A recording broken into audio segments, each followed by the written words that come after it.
Hi friends, ಇವತ್ತು ನೋಡಿ ನಮ್ಮ ಹತ್ರ ಪಾರ್ಸಲ್ ಬಂದಿದೆ. ಅದರಲ್ಲಿ H81 ಮದರ್ ಬೋರ್ಡು ಮತ್ತು ಒಂದು ಡೈರಿ ಕೊಟ್ಟು ಕಳಿಸಿದ್ದಾರೆ. ಮತ್ತು 28A ಕಾರ್ಟ್ರೇಜು,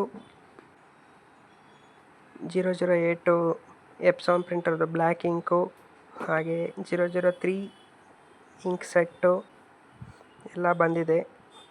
ನೋಡಿದೆ ಬ್ಲ್ಯಾಕು. H81 ಜಿಯೋನಿಕ್ಸ್ ಕಂಪ್ನಿ ಯೂಸ್ ಮಾಡ್ತೀವಿ, ಚೆನ್ನಾಗಿ ಬರುತ್ತೆ. ಅದಾದಮೇಲೆ 008 ಇಂಕು. ಒಂದು PC ಆರ್ಡ್ರ್ ಇತ್ತು, ಅದನ್ನು ರೆಡಿ ಮಾಡಿ ಕೊಡ್ತೀನಿ ಇವಾಗ. ಅದಕ್ಕೋಸ್ಕರ ಒಂದು ಮಾನಿಟರ್ ತರಿಸಿದ್ದೀನಿ, ಡೆಲ್ ಕಂಪ್ನಿದು. ನಿಮಗೂ ಏನಾದರೂ ಬೇಕಾದರೆ ಕಾಮೆಂಟ್ ಮಾಡಿ, ನಾನು ನಿಮಗೆ ತರಿಸ್ಕೊಡ್ತೀವಿ. ಹಾಗೆ ಏನಾದರೂ ಪ್ರಿಂಟರು, ಲ್ಯಾಪ್ಟಾಪು, ಡೆಸ್ಕ್ಟಾಪ್ ಬಗ್ಗೆ ಪ್ರಾಬ್ಲಮ್ ಇದ್ದರೆ ಕಮೆಂಟ್ ಮಾಡಿ, ನಾವು ನಿಮಗೆ ಸೊಲ್ಯೂಷನ್ ಕೊಡ್ತೀವಿ. ಹಾಗೆ ದಯವಿಟ್ಟು ಚಾನಲ್ನ ಸಬ್ಸ್ಕ್ರೈಬ್ ಮಾಡ್ಕೊಳ್ಳಿ. ಏನೇ ಪ್ರಾಬ್ಲಮ್ ಇದ್ದರೂ ಕಮೆಂಟ್ ಮಾಡಿ. Thanks for watching the video.